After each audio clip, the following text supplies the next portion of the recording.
Hi all, hope you all are safe at home. Myself, Ramsina Aziz. Today I'm dealing with the topic final audit. That is one of the type of audit which is classified on the basis of conduct of audit or on the basis of practical point of view. Final audit. Let's see what is final audit. Final audit is also known as completed audit or periodical audit or annual audit.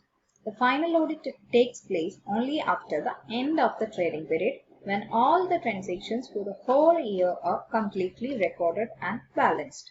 This form of audit is very useful and convenient to smaller business houses. For big business houses, continuous audit is more suitable. So we can say that a final audit is one which begins after the close of accounting period. Let's see what are the advantages of final audit. First one is less audit cost. The cost of final audit is less expensive than that of continuous audit. So it is suitable for small firms. Second, it takes only reasonable time. The audit work can be furnished quickly and in reasonable time. Third one, no dislocation in the work of client. It means that the audit work is completed in one visit without intervals and hence it does not dislocate the work of his client staff. Fourth point is that it reduces the chances of unhealthy relationship between audit staff and the client staff because under this type of audit, there is no frequent visit of the auditor to the firm. Next, not mechanical. The audit work does not become mechanical and monotonous because audit work is conducted only once in a year. Then the sixth point is that it not required large audit staff. If there is a well-defined timetable, number of audit steps can be limited. Now we can move on to the disadvantages of final audit. First point, no sufficient time for detailed checking. Thorough and complete checking of accounting records is not possible in this case because the audit staff has no sufficient time for detailed checking.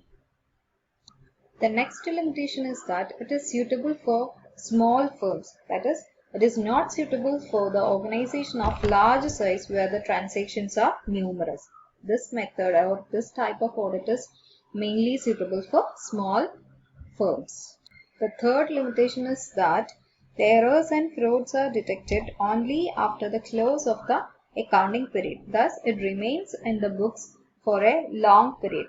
That is, the errors and frauds may exist even after the accounts have been audited. Fourth point is that more dependent on test checking. It means that as the auditor will get very little time for checking accounts, so the auditor depends much on test checking. No detailed checking was done for each and every transaction recorded in the books of accounts with supportive evidences. Final audit does not help preparation of interim accounts. The final audit does not help the preparation of interim accounts and the declaration of interim dividend is one of the limitations. Then the next point is that there is unhealthy delay in getting auditor's report in time. It will bring dissatisfaction among the shareholders and management.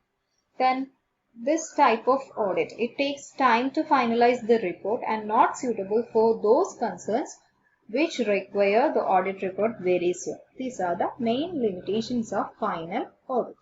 Next type of audit is balance sheet audit. Balance sheet audit is of recent origin. The term balance sheet audit is an American contribution.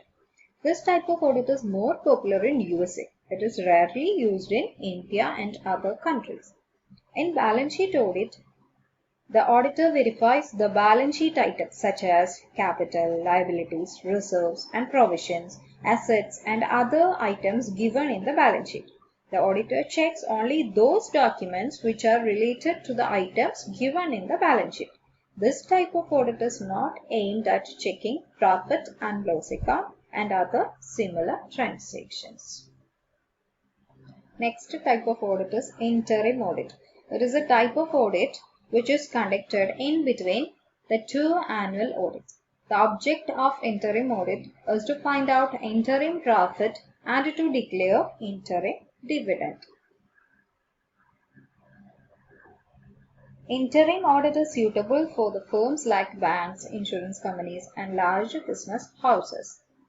Let's see what are the advantages of interim audit. Interim audit is it to find out the interim results of the firm, whether it have interim profit or interim loss. Then it helps to declare interim dividend. Based on the interim report or interim statements prepared in the organization, the firm can declare interim dividend.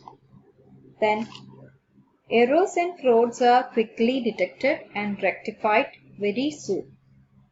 Next point is that final audit can be completed quickly. Interim audit imposes a moral check over the client staff. These are the advantages. Let's see what are the disadvantages of interim audit. It is easy to alter the figures which have already been audited. Interim audit creates additional work of audit because in the middle of the accounting year, trial balance, trading and profit and loss account and balance sheets are prepared. It is an expensive method of audit.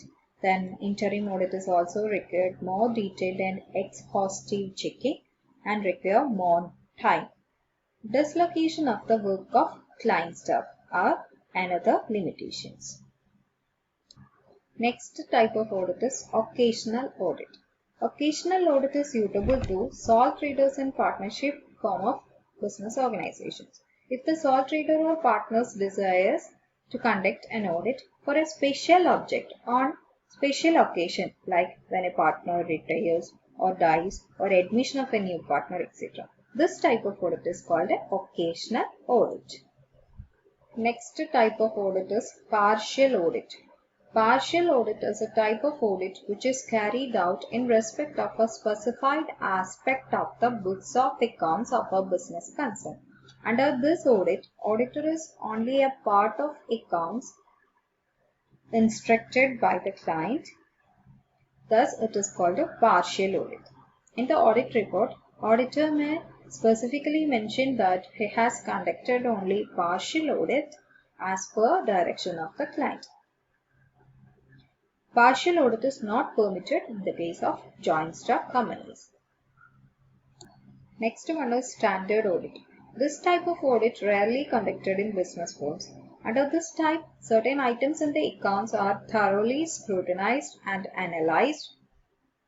Test checking is also applied in this type of audit. So we can conclude that classification of audit according to the method or on the basis of the conduct of audit or practical point of view. Mainly there are 7 types of audit. They are continuous audit, final audit, balance sheet audit, interim audit, occasional audit, partial audit and standard audit. Thank you.